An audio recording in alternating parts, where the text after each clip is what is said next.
Legal developments affecting both Donald Trump and Joe Biden. First, to the former president, a federal judge has ruled that Mr. Trump can publicly share some non-sensitive evidence that will be used at his trial on charges of plotting to overturn the 2020 election. The special counsel Jack Smith's office had asked the judge to stop that from happening by imposing a protective order. Now they pointed to messages posted by Mr. Trump on social media to argue that he might try to use details of the evidence to intimidate witnesses. Mr. Trump's legal team argued that such an order would impede his First Amendment rights to free speech. And then in the last few hours we had a major update into the investigation into Joe Biden's son, Hunter Biden. The Attorney General, Merrick Garland, announced that the prosecutor investigating Mr. Biden was being given the additional powers of a United States Special Counsel. David Weiss has handled the inquiry into Hunter Biden's business dealings since he was appointed by then-President Trump in 2018. Let's talk now to political poster Frank Luntz, who's joining us.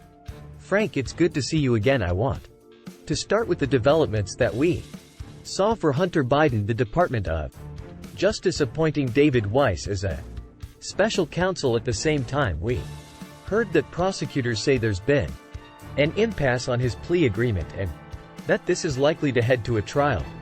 What do you make of these developments? Well, it's significant because at a time of economic challenges to the country, we seem to be focused on Donald Trump's past, Hunter Biden's past, and the American people are wondering, when are we going to get over this, and when are we going to focus on issues that affect the average American?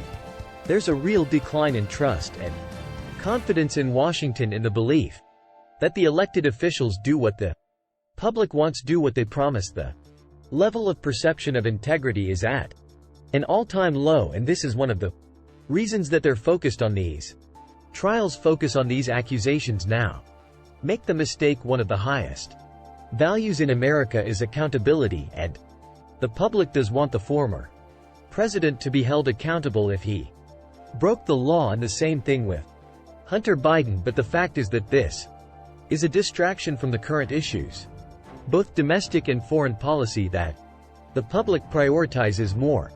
I do want to ask you about Republican voters and how they will take this news of Hunter Biden's case, because they have cried foul about what they see as the politicization of the Department of Justice. Will this move, appointing a special counsel and possibly seeing a trial, change that perception? Well, they don't call it politicization. They call it weaponization, and their complaint is that there's a double standard, that there's excuses for issues that affect the Bidens, but that it seems to Republicans by Donald Trump is being persecuted.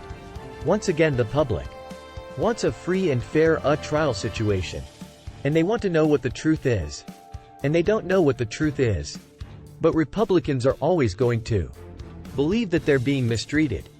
Democrats are always going to believe that they're being mistreated. It's an example of the extreme polarization that is in America, and I give one warning to the people of the UK: don't go down this road, because you are not going to like the consequences if you do so. You're saying, Frank, if I understand correctly, that the voters you speak to really are not that interested in these cases.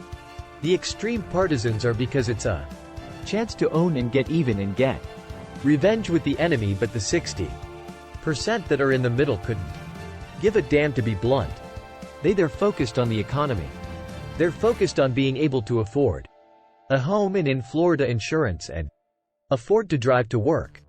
And the idea that there's this constant prosecution for the partisans on the left and the parsons on the right, it matters to a great deal for the 60 in the center. It doesn't matter at all. Okay, so what can someone like the current President Joe Biden or the former President Donald Trump do to speak specifically than to that 60%? They choose not to. Yeah, what could they do? They could actually speak to them, but they don't. They're not interested. Joe Biden, whenever he gets the chance, tries to refer negatively to the MAGA Republicans whenever the Republicans get A chance to attack undermine they do. And I understand it from a political perspective, but from a governing perspective it's one of the reasons why the Americans are fed up with it. Democrats and Republicans, and to take this to 2024 it's why the vast majority of Americans don't want Trump, don't want Biden, they want somebody else, they do not want a rerun of 2020 all over again.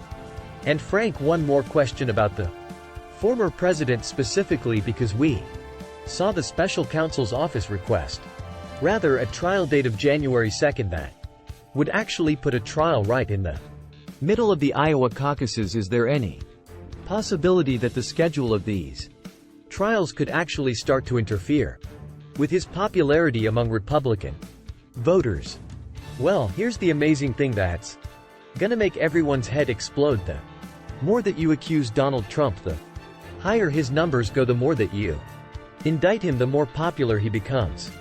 There are over 70 indictments and we still haven't heard from Georgia yet. That could come in the next 3 or 4 weeks. You can have these trials that are ongoing all throughout 2024. He's going to have to be running between state and state and state when he's going to be running to try to become president. And we've never ever been in this situation before. This is truly uncharted territory in American politics. Yeah, uncharted territory indeed. Franklin's always good to talk to you. Thank you for joining us on BBC News English, auto-generated.